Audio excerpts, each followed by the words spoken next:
To everybody. అందరికీ దేవుని యొక్క బలమైన నామంలో, శ్రేష్టమైన నామంలో మరొకసారి శుభములు. సాయంకాల సమయం ముందు నాకు ఈ సమయము దేవుని వాక్యం చెప్పడానికి వచ్చినట్టు అవకాశాన్ని బట్టి కూడా వందనాలు చెల్లిస్తున్నాను. నాకు ఇచ్చినటువంటి ఈ యొక్క టాపిక్ కీర్తనలు 30వ అధ్యాయంలో 5వ వచనంలో సెకండ్ పార్ట్లో ఏమని ఉంటుందంటే, మనం ఇప్పుడే చదివారు, సాయంకాలంలో ఏడ్పు వచ్చి రాత్రి ఉండినను ఉదయకాలంన సంతోషము, ఉల్లాసము, జాయ్ అనేది కలుగుతుంది. సాయంకాలము నుండి ఏడ్పు వచ్చి రాత్రి ఉండినను ఉదయకాలంన మరి జాయ్, సంతోషం కలుగుతుంది. ఇది దావీదు మహారాజు గారు రాసినటువంటి కీర్తన. ఆయనకి అనేక రకాలైనటువంటి శత్రువులు ఉన్నారు. ఆయన మామగారు అయినటువంటి సౌలు గారు కానీ, ఆయన కుమారులు కూడా ఆయన్ని చంపాలని, ఆయన తరమాలని వేధిస్తున్నప్పుడు ఎంతగానో మరి ప్రార్థన చేశాడు. ఆయన వ్యాధిగ్రస్తుడైనప్పుడు కూడా మరి దేవుని స్తుతిస్తూ బాధల్లో ఉన్నప్పుడు, అయా ఈ బాధలనేవి సాయంకాలం వచ్చి మరి రాత్రి కొంతకాలం ఉండి మరి ఉదయకాలంలో వెళ్ళిపోతాయని. ఉదయకాలం అంటే వెలుగు అంటే ఆ తేజస్సు, కోటి సూర్యకాంతులు కలిగినటువంటి మన యేసుక్రీస్తు వారి ముఖము, ఆ తేజస్సు చూసినట్లయితే మనలో ఉన్న ఆ చీకటి తొలగిపోతుంది. చీకటి అంటే నథింగ్ బట్ పాపము. ఆ పాపము పటాపంచలైపోవాలంటే దేవుని వెలుగులోకి రావాలి.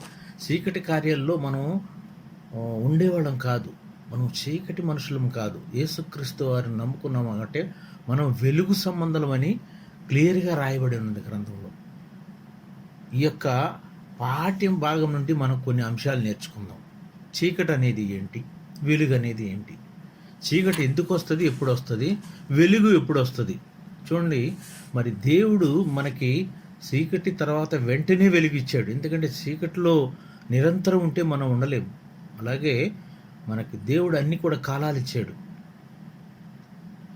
వర్షాకాలం తర్వాత అన్ని కాలాలు మనకి ఇచ్చాడు.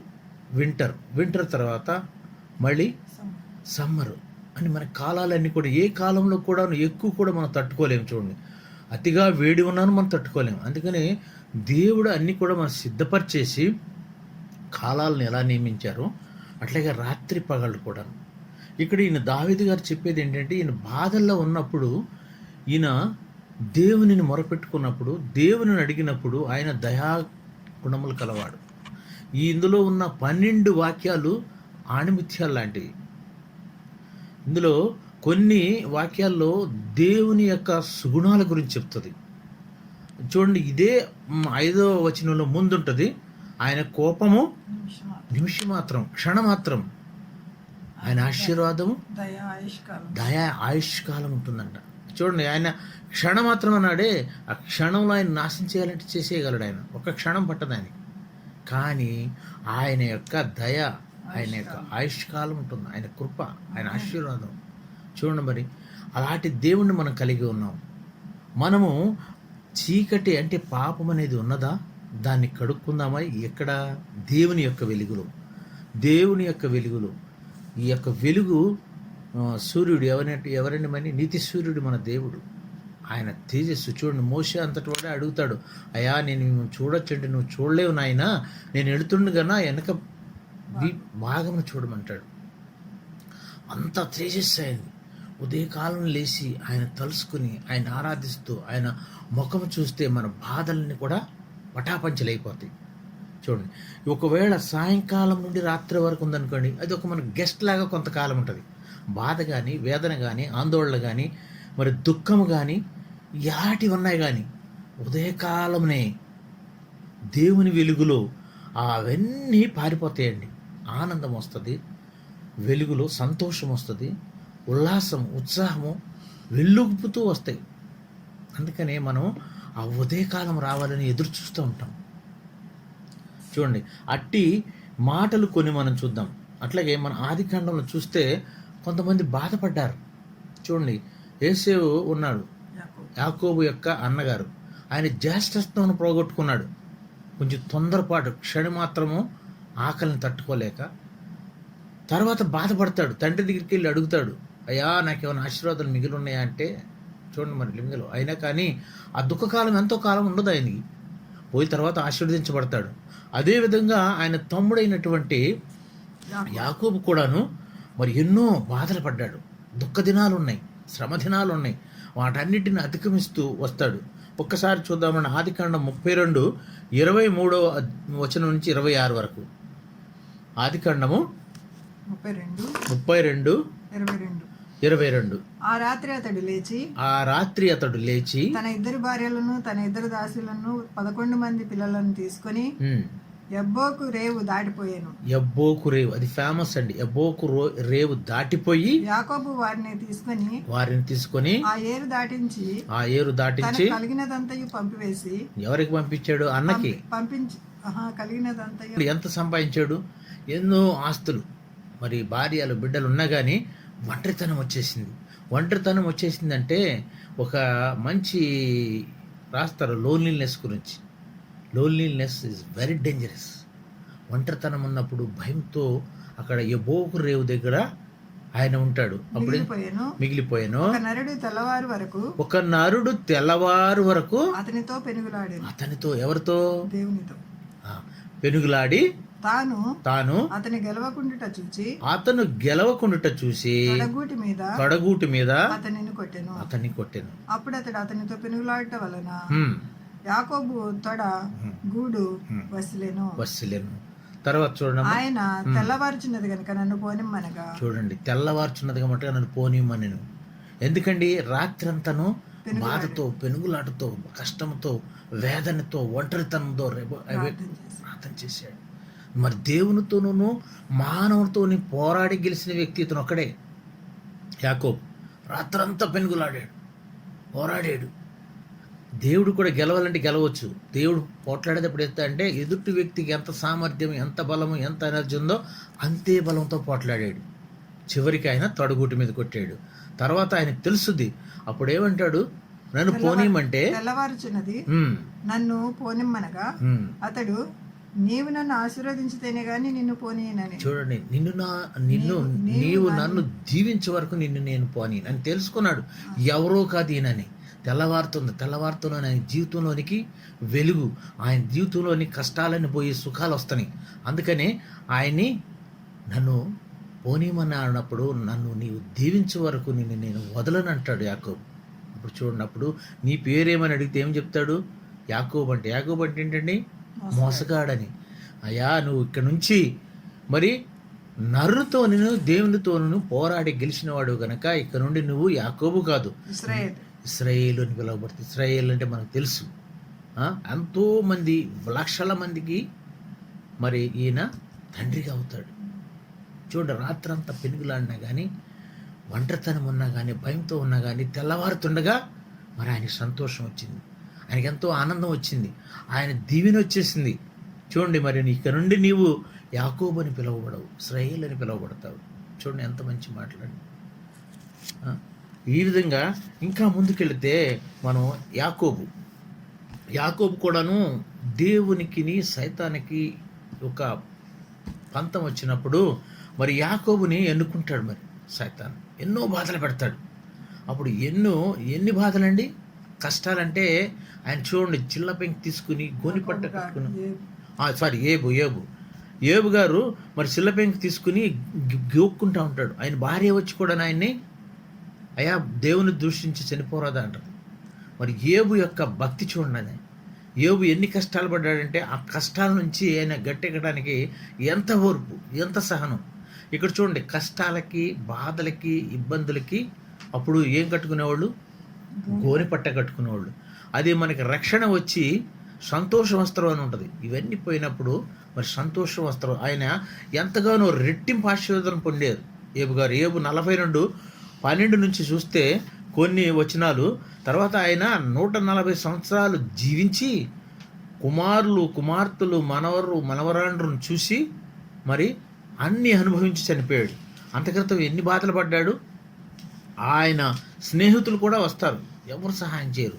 అయినా కానీ దేవుణ్ణి వదలలేదు. ఆ కష్టాలన్నీ కూడాను కొంతకాలమేనని, వెలుగు వస్తుందని, దేవుడు ఆశీర్వదిస్తారని ఎదురు చూస్తుంటాడు. ఏబు 42:12-16 వరకు ఒకసారి చూడమ్మా. ఏబు గ్రంథము 42వ అధ్యాయము. యెహోవా ఏబును మొదట ఆశీర్వదించినంతకంటే మరి అధికముగా ఆశీర్వదించాడు. చూడండి, ఆయన అంతకితం అధికముగా. మరి చూస్తే కొన్ని చోట్ల రాసి ఉంటుంది ఎన్నో. మరి ఆయనకి ఇచ్చినటువంటి కుమార్తెలు ఎంతో అందమైన వారు. ఆయన కుమారులు ఎంతమంది? 7 కుమారులు కదా, 3 కుమార్తెలు. మరి వాళ్ళంతా చనిపోయినా కానీ మళ్ళీ ఆశీర్వదించాడు. చూడండి, ఆయన కష్టకాలం పోయి నాకు వెలుగు వస్తుందని ఎదురు చూశాడు, ఎంతగానో ఆశించాడు. అందుకని ఆయన మనవలు మనవరాండ్రను అందరిని చూసి హ్యాపీగా చనిపోయాడు. కష్టం వచ్చిందని బాధపడకండి, నష్టం వచ్చిందని బాధపడకండి. బాధల్లో ఉన్నాం, ఇరుకుల్లో ఉన్నాం, ఇబ్బందుల్లో ఉన్నాం. అయ్యా నేను తట్టుకోలేకపోతాను కండి. అది క్షణమాత్రమే, కొంతకాలమే. అది సాయంకాలం వచ్చి రాత్రి నుండి ఉదయమే వెలుగు వచ్చేస్తూ ఉంటుంది. అందుకని మళ్ళీ ఇంకా ముందుకెళ్ళి నిర్గమకాండం చూద్దాం. నిర్గమ 12వ అధ్యాయం 29-32 వరకు. నిర్గమకాండము 12వ అధ్యాయము. నిర్గమకాండము 12వ అధ్యాయము 29-32 వరకు. అర్ధరాత్రి వేళ జరిగినదేమనగా, సింహాసనం మీద కూర్చున్న ఫరో మొదలుకొని చెరసాల్లో ఉన్న ఖైదీ యొక్క తొలి పిల్ల వరకు ఐగుప్తు దేశమందు తొలి పిల్లల అందరినీ, పశువుల తొలి పిల్లల అన్నింటినీ యెహోవా హతము చేసెను. ఆ రాత్రి ఫరోయు అతని సేవకులు ఐగుప్తీయులు లేచినప్పుడు శవము లేని ఇల్లు ఒకటైన రాత్రి అంతా ఎంతో శోధన, ఎన్నో తెగుళ్ళు పంపించారు. కానీ ఇశ్రాయేలును వదలటానికి ఆయన ఒప్పుకోలేదు. కానీ ఫరో ఇంట్లోనికి ఆ రాత్రి అంతా కూడాను మరి ఎన్నో ఘోష, ఎంతోమంది శవాలు, ప్రతి ఇంట్లోనూ శవము లేనటువంటి ఇల్లు లేదు. అప్పుడు అది తట్టుకోలేక మరి ఆయన ఏమంటాడు మోషే గారితో, బాబు నీ జనాంగాన్ని తీసుకుని వెళ్ళిపో, నువ్వు జనాంగాన్ని తీసుకుని వెళ్ళిపోయిక నన్ను వదులు అని అంటాడు. చూడండి, ఆ రాత్రి ఈయనకి కూడాను అంత బాధ వేసినా కానీ దేవుడు మరి ఈ యొక్క తెగులు వలన, ఈ మరణాల వల్ల మరి భయపడిపోయి అందరూ వదిలేస్తాడు. మనకు తెలుసు ఇజ్రాయేల్ జనాంగం లక్షల మంది కాలినడకతో ఎన్నో రాత్రులు బాధపడ్డారు, ఎన్నో ఇబ్బందులు పడ్డారు. వాళ్ళకి ఏంటంటే ఒకలాంటి నిరీక్షణ. మరి మనకు నిరీక్షణ ఉన్నదా? ఈ బాధలు, కష్టాలు, నష్టాలు పోయి మంచి ఆనందము, మంచి జాయ్, మంచి ఇది వెలుగులోనికి మనం రాగలమనేటువంటి నిరీక్షణ. ఆ నిరీక్షణ లేనటువంటి క్రైస్తవుడు మృతులతో సమానం అంటాడు. మళ్ళీ ఎలాంటి నిరీక్షణ ఉంది? ఈరోజు రాత్రి వేళ మనకి కష్టం వచ్చింది అని, చీకటిలో ఉన్నామని, మరి బాధల్లో ఉన్నామని బాధపడకండి. కానీ ఒకలాంటి గొప్ప నిరీక్షణ కలిగి ఉండండి. ఇంకా ముందుకు మనం వెళ్ళి చూస్తే కీర్తనలు 97వ అధ్యాయం ఒకసారి చూడండి. సామ్స్ 97లో కూడా కొన్ని మంచి వచనాలు ఉంటాయి. 97, 11, 12. నీతిమంతుల కొరకు వెలుగును. నీతిమంతుల కొరకు వెలుగు. వెలుగు అంటే ఎవరండి? యేసుక్రీస్తే. నీతిమంతులు అంటే భక్తిపరులు. మరి ఎంత యోబు లాంటి వాళ్ళు ఉంటే వాళ్ళ కొరకు వెలుగును, యథార్థుల కొరకు ఆనందమును విత్తబడి ఉన్నవి. చూడండి, మనం యథార్థంగా ఉంటే, దేవుని యొక్క వాక్యానుసారంగా జీవిస్తే మనకి ఆనందం అనేది విత్తబడుతుంది. మనకి బాధ వచ్చిందనేది, బాధ కొంతకాలమేనది, అది గెస్ట్ లాగా వస్తుంది, అది ఒక అతిథిలాగా వస్తుంది, అది పోతుంది. మనకు ఒకలాంటి మంచి నిరీక్షణ ఉండాలి. యేసయ్య నమ్ముకున్నాము, యేసయ్య మన జీవితంలోకి వస్తాడు, ఈ కష్టాలన్నీ పోతాయి అనేటువంటి ఒక మంచి నిరీక్షణ. ఇంకా మనం ముందుకెళ్ళి చూస్తే యెషయా గ్రంథంలో కూడా కొన్ని మంచి వచనాలు ఉంటాయి. ఈ బాధల గురించి, ఇబ్బందుల గురించి, పోయిన తర్వాత మంచి సంతోషం వచ్చేటువంటి ఆ యెషయా 41వ అధ్యాయము 10వ వచనంలో ఒకసారి చూడండి. నేను నీకు చెప్పి ఉన్నాను, నీకు తోడై ఉన్నాను, భయపడకము, నేను నీ దేవుడై ఉన్నాను, దిగులు పడకము, నేను నిన్ను బలపరుతును, నీకు సహాయం చేయవాడు నేనే, నీకు సహాయం. చూడండి, నా దక్షిణ హస్తముతో నిన్ను ఆదుకుందును. చూడండి, మనకి దిగులు వచ్చినా, ఇబ్బంది వచ్చినా ఆయన్ని తలుసుకోండి, భయపడకము, నేను నీ దేవుడు, నీకు తోడై ఉన్నాను అంటున్నాడు. దిగులు వచ్చిందా? మరి వెంటనే మనకు ఆనందోత్సవం అనేటువంటి హోప్ కావాలి. You should have hope to get the Joy in the presence of God. అలాంటి మంచి ఉల్లాసకరమైనటువంటి మరి దినాలు వస్తాయి అనేటువంటి ఆశ కలిగి ఉండాలి. చూడండి, ఆశ లేకపోతే మనం జీవించలేం. అదేవిధంగా 42 యెషయా 42:7 కూడా ఒక మంచి వాక్యం ఉంటుంది. గుడ్డివారి కన్నులు తెరచుటకును, బంధింపబడిన వారి చెరలో నుండి వెలుపలికి తెచ్చుటకును, చీకటిలో నివసించి వారిని బందీ గృహంలో నుండి వెలుపలికి తెచ్చుటకును, యెహోవా నాకు నేనే నీతి విషయంలో నిన్ను పిలిచి నీ చేయి పట్టుకొని ఉన్నాను. చూడండి, చీకటిలో ఉన్నారా, ఇబ్బందిలో ఉన్నారా, జైల్లో ఉన్నారా, వాళ్ళని అక్కడి నుంచి తీసుకొచ్చేది యెహోవాయే. అలాంటి మంచి నిరీక్షణ ఉండాలి. చీకటి ఉందని బాధపడకండి. చీకటి వెళ్ళిన వెంటనే మరి వెలుగు వస్తుంది. నీ చేయి పట్టుకొని ఆయన మన చేయి విడవడు, వదలడు. మరి ఒక చోట అయితే కునుకడు నిద్రపోవడం ఉంటుంది. చూడండి, మన మన మన తలలో ఉన్న వెంట్రుకలు ఎన్ని ఉన్నాయో కూడా ఆయనకు లెక్కట. అంత గొప్ప దేవుడు మన దేవుడు. అట్టి దేవుడిని మనం ఆరాధిద్దాం. అట్టి దేవుని మనం వదలక అనునిత్యం ఆయన ధ్యానిస్తూ ఉంటే మనకి మంచి ఆశీర్వాదాలు, సంతోషకరమైన దినాలు, ఆనందకరమైన దినాలు. యెషయా 60 కూడాను మంచి మాటలు ఉంటాయి. యెషయా 60:1-3 వరకు ఒక్కసారి చూడమ్మా. యెషయా 60 నీకు వెలుగు వచ్చినది, నీకు వెలుగు వచ్చి, మనందరూ తెలిసిన విషయం ఇది ఏంటండి? లెమ్ము తేజరిల్లు, యెహోవా మహిమ నీ మీద ఉదయించింది. మనకు వెలుగు వస్తే ఆయన మహిమ వస్తుంది. చూడము, భూమిని చీకటి కమ్ముచున్నది, కటిక చీకటి జనములను కమ్ముచున్నది, యెహోవా నీ మీద ఉదయించున్నాడు, ఆయన మహిమ నీ మీద కనబడుతుంది. చూడండి, కటిక చీకటి కమ్ముతున్నా కానీ ఆయన మహిమ, ఆయన వెలుగు, ఆయన తేజస్సు మన మీద ప్రవర్తిస్తుంది. అందుకని లెమ్ము తేజరిల్లు, వెలుగు నీ మీదకి వస్తుంది. మన మీదకి వెలుగు రావాలని ఆశపడదాం, మన మీదకి ఉత్సాహం రావాలని ఆశపడదాం. యెహోవా మనకు తోడుగా ఉంటాడు, మన చేయి విడవడు, మన పట్టుకునేవాడు ఆయనే అనేటువంటి ఒకలాంటి మంచి నిరీక్షణ మనం కలిగి ఉన్నాం. ఇంకా ముందుకెళ్తే మంచి వాక్యాలు ఎన్నో ఉన్నాయి. దానియేలు మనకు తెలుసు కదండి. మరి ఆయన ఏ పాపం చేయలేదు. ఆయన సింహాల బోన్లో వేశారు. సింహాలకి మరి తొందరగా వాళ్ళని తినేయాలని వాటిని కొన్ని రోజులు ఆహారం లేకుండా ఫాస్టింగ్ పెట్టారంట. ఉగ్రతతో వాళ్ళే వెళ్ళి తినేయాలని. కానీ మరి తిన్నాయండి? ఎందుకంటే మన దేవుడు ఎంత గొప్ప దేవుడు అంటే మరి ఆయన ఎంత బాధపడాలి. సింహాల బోన్లో వేస్తారు, ఆయనకి ఏమీ బాధ లేదు ఆయనకి. మరి పేతురు గారిని కూడా చూడండి, ఆయన జైలు వేసినప్పుడు రాత్రంతాను ఆ యొక్క చక్కగా బంట్రోతుల మధ్యలో నిద్రపోతున్నాడు రాత్రంతాను. ఎందుకంటే ఉదయం వస్తుంది, మరి సంఘం ప్రార్థిస్తుంది, నాకు ఆ యొక్క విడుదల వస్తుంది అనేటువంటి ఆశ. ఇక్కడ చూడండి, దానియేలు కూడాను బోన్లు వేసినప్పుడు మళ్ళీ ఈ రాజు తెలుసు కదా, పాపము రాజుగారికి తెలుసు ఆయన అన్యాయంగా ఆయన చెప్పిన మాటలు విని ఆయనకి ఈ యొక్క శిక్ష వేసాడు. దానియేలు 6:18 నుంచి చూస్తే, అంతటా రాజు తన నగరమునకు వెళ్ళి ఆ రాత్రి అంతా, చూడండి, ఆ రాత్రి అంతాను ఉపవాసం. చూడండి, ఈయనని అన్యాయంగా జైల్లో వేసామని ఆయనకి నిద్ర పడతలేదు. ఆ రాత్రి అంతా నాట్యం లేదు, ఉపవాసం ఉండి జరగనీయలేదు. నిద్ర ఎందుకండి ఎప్పుడు నిద్ర పట్టదు? ఆ మనసులో పాపం ఉంటే, ఆ మనసులో చింత ఉంటే, అయ్యో నేను ఆయనకి అన్యాయం చేశానటువంటి ఉంటే అది తరుముతా ఉంటది. తెల్లవారుజామున రాజు వెంటనే లేచాడు, ఏమైందో చూద్దామని. చూడండి, గుహ దగ్గరకు త్వరపడి వెళ్ళి అతడు గుహ దగ్గరనే రాగానే దుఃఖ స్వరముతో, చూడండి, ఎంతో దీనమైన దుఃఖ స్వరంతో, ఆయన తెలుసు ఆయనకి నేను పాపం చేశాను అని, నా రాత్రంతా నిద్రపోలేదు. కానీ ఉదయం లేచి పరిగెట్టుకుంటూ వెళ్ళాడు. ఏమంటాడు?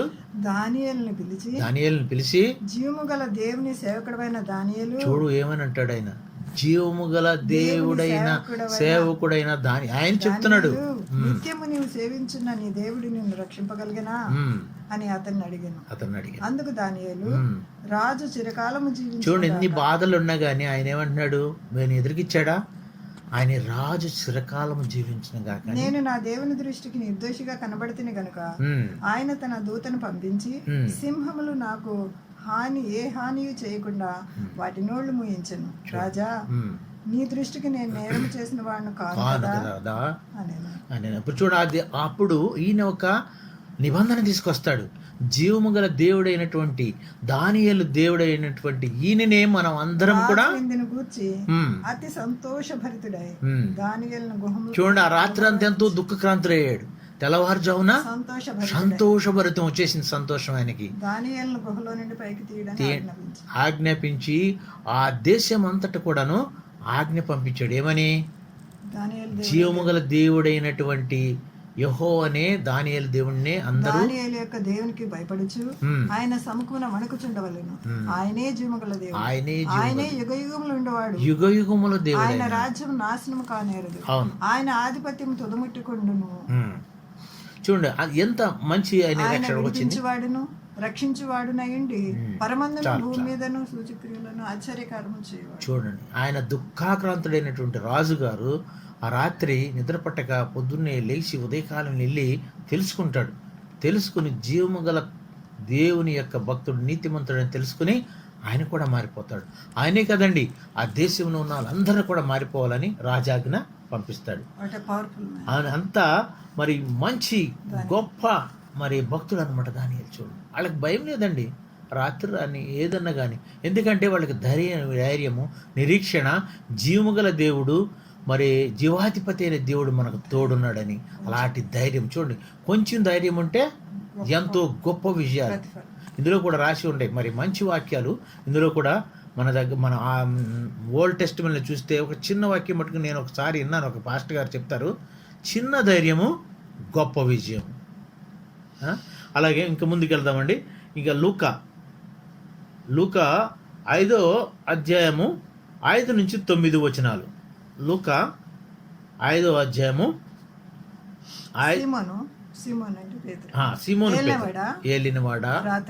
చూడండి, అప్పుడు తెలుసు మన కథ అంతా తెలుసు, అంతా చెప్పవసరం లేదు. ఎంత రాత్రి అంతా శ్రమ పెడతాడు చేపలు పట్టడానికి, వలలేస్తాడు, దోణులు తీసుకెళ్తారు, కష్టపడతారు. అయినా రాత్రి అంత శ్రమ పడినాను. మరి ఉదయకాలంనే యేసయ్య దగ్గరికి వస్తాడు. ఏమంటాడు? ఏలినవాడా, రాత్రంతయు మేము ప్రయాసపడితే గాని మాకేమీ దొరకలేదు. అయినను నీ మాట చెప్పున వలలు వేతునని ఆయనతో చెప్పాను. వారు అలాగ చేసి విస్తారమైన చేపలు పట్టిరి, అందుచేత వారి వలలు పిగిలిపోయాయి. చూడండి, ఒక మంచి పాట ఉంటుంది కదా, రాత్రంతయు శ్రమ పడినా రాలేదు ప్రభు జయము, రహదారులు వెదకునను రాదాయను ప్రతిఫలము, రక్షించుని సిలువా రమణీయలోతులలో. చూడండి, మనం రాత్రంతా శ్రమ పడినాను, కష్టాల్లో ఉన్నా కానీ ఉదయమే మనకి మరి మంచి సంతోషం, ఆనందకరము. చూడండి, ఇక్కడ 2 ధోనిలు నిండిపోయాయండి, చేపలు పిగిలిపోయాయి. ఎందుకంటే యేసయ్య మాట్లాడినాడు. యేసయ్యను ఉదయం ఆయన చూశాడు. ఆయన చూడటంలోనే ఎంత ఆనందము. ఆయన ముఖంలోని తేజస్సు చూస్తేనే మన పాపాలు, మన దుఃఖాలు, మన అన్నీ కూడాను, కష్టాలు, ఆందోళనలు అన్నీ పటాపంచలైపోతాయి. అట్లాంటి మంచి తేజస్సు కలిగినటువంటి యేసయ్య. ఇంకా ముందుకెళ్ళి చూస్తే అపోస్తలు 16వ అధ్యాయంలో కూడా మరి మనకు తెలుసు, పౌలు శీలను వాళ్ళని బంధించేసి జైల్లో వేసినప్పుడు వాళ్ళు కూడాను రాత్రంతయు మరి దేవుని పాటలు పాడుకుంటూ ప్రార్థన చేస్తారు. చేసినప్పుడు ఏమవుతుందండి, మనకి ఆ యొక్క జైలు ద్వారాలు తెరుచుకుని వాళ్ళందరూ బయటికి వెళ్ళటానికి అవకాశం వచ్చింది. అపోస్తలు 16:25 ఉంటుంది చూడండి. అయితే మధ్యరాత్రి వేళ పౌలును శీలయు దేవునికి ప్రార్థించు కీర్తనలు పాడుచుండిరి. అప్పుడు అకస్మాత్తుగా మహాభూకంపం కలిగేను, చెరసాల పునాదులు అదిరేను, వెంటనే తలుపులన్నీ తెరుచుకునేను, అందరి బంధకములు ఊడెను. అంతలో చెరసాల నాయకుడు మేలుకొని చెరసాల తలుపులన్నీ తెరిచి ఉంటే చూసి చూడండి, ఇది అది మనకంతా తెలిసినటువంటి కథే. ఎన్నో మంచి ఇవి ఉన్నాయి, స్టోరీస్, ఉపమానాలు. కానీ అప్పుడు ఆయన వచ్చాడు, భయపడిపోయి ఆయన చంపుకుంటాకే భయపడిపోతాడు ఆయన, ఆ అధికారి. అప్పుడు అంటాడు ఆయన, చూడండి. అతడు దీపము తెమ్మని చెప్పి లోపలికి వచ్చి వణుకుచు పౌలును శీలనుకును సాగిలపడి వారిని వెలుపలికి తీసుకుని వచ్చి అయ్యలారా, రక్షణ పొందుటకు నేనేమి చేయవలను? చూడండి, ఆయన అడుగుతున్నాడు. అంత అధికారి వీళ్ళని జైల్లో పెట్టి శిక్షించాలనుకున్నాడు. సాగిలపడిపోయి అయ్యలారా, రక్షణ పొందుటకు నేనేమి చేయను. మనకంతా తెలిసిన హిస్టరీ. ఆ మరుసటి రోజు ఉదయమే వాళ్ళ ఇంటికి తీసుకెళ్ళి భోజనం చేసి వాళ్ళకి మంచి బట్టలు వేసి ఆ ఇంటి వారందరూ రక్షణ పొందుతారు. చూడండి, రాత్రి వేళ మరి ఎన్ని కష్టాలు వచ్చినా ఉదయమే మనకి మంచి వెలుగు వస్తుంది, మంచి రక్షణ వస్తుంది. ఆ ఇంటికి ఆ రోజున జైలు అధికారి ఇంటికి ఆ ఉదయకాలంలో రక్షణ వచ్చింది. జాయ్, రక్షణ వస్తే ఆనందం, జాయ్, ఎంతో మంచి శక్తి, ఉచ్ఛేదకరమైన శక్తి వస్తుంది. చూడండి, అట్టి జాయిని మనం కలిగి ఉంటున్నామా? రాత్రి ఉందని, కష్టం ఉందని, ఆందోళన ఉందని భయపడకండి. దూరం వెళ్ళకండి దేవుని వెలుగులోకి రండి. దేవుని వెలుగులోకి వస్తే సమస్త చీకటులు తొలగిపోతాయి. దేవుని వెలుగులోకి వస్తే మనకి అన్నీ కూడా మంచి కార్యాలు జరుగుతాయి. మరి అట్టి దేవుణ్ణి మనము విడవక వదలక అనునిత్యం మరి మనం ఆయన సేవిస్తూ ఉంటే మనకు అనేక రకాలైన ఆశీర్వాదాలు, గొప్ప ఆశీర్వాదాలు పొందుతాం. నేను ముగిస్తానని ఎక్కువ సమయం తీసుకొని 1 కొరింథీయులకి రాసినటువంటి ఈ 1 కొరింథీయులు 4వ అధ్యాయం చూడండి ఒకసారి. 1 కొరింథీయులకి 4వ అధ్యాయం 5వ వచనంలో మంచి వచనాలు ఉంటాయి చూడండి. కాబట్టి సమయము రాకమునుపు అనగా ప్రభు వచ్చే వరకు దేనిని గూర్చియో తీర్పు తీర్చు. ఎందుకంటే ఆయన తీర్పు తీస్తాక వస్తున్నాడు. ఆయన అంధకారమందలి చీకటి అందలి రహస్యములను వెలుగులోనికి తెచ్చి వెలుగులు. మనం చూడండి, మనం అనుకుంటాం రహస్యంగా ఉన్నాం, ఒంటరిగా ఉన్నాం, చీకటిలో ఉన్నాం, ఎవరు చూడలేదురా అని. మీ రహస్య పాపాలు దేవుని ముందు ఒప్పుకోవాలి. మీ చీకటి జీవితాలను దేవుని ముందు ఒప్పుకున్నట్లయితే ఆయన మన ముందుకు వెలుగు తీసుకొస్తాడు. ఏమిటమ్మా? రహస్యములను వెలుగులోనికి తెచ్చి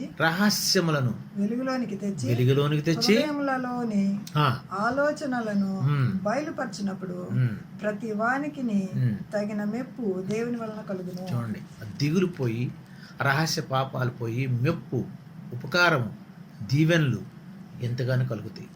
మరి అందుకని మనం ఏమని ఉంటే మనం ఫస్ట్ మన పాపాలని, మనకి రిపెంటెన్స్ అనేది కావాలి, పశ్చాత్తాప హృదయం కావాలి. దేవునికి ఎలాంటి హృదయం ఇష్టం అండి?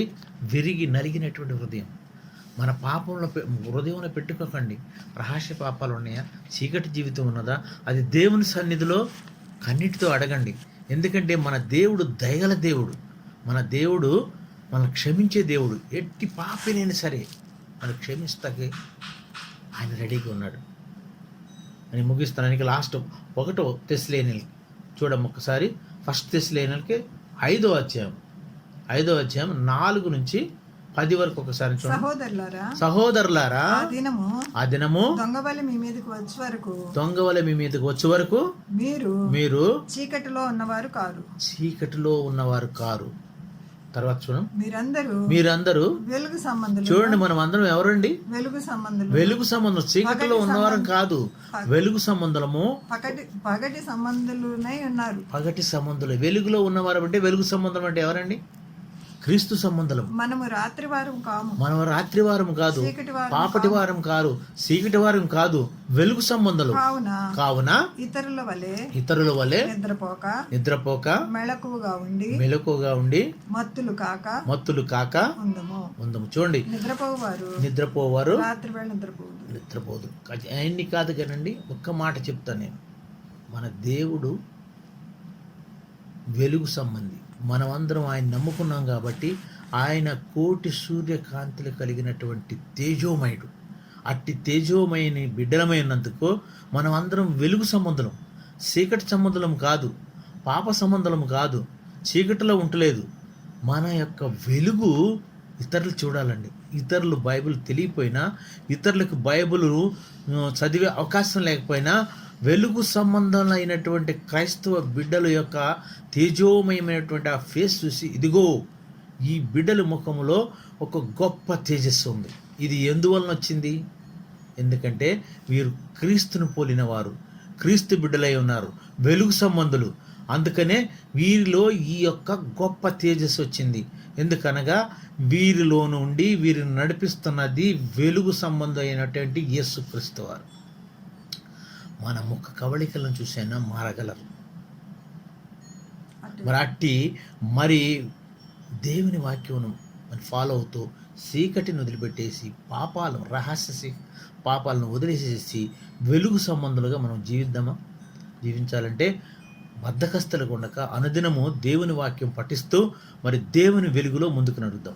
ఈ కొన్ని మాటలు మరి మన దేవుడు మన కొరకై దీవించిన గాక.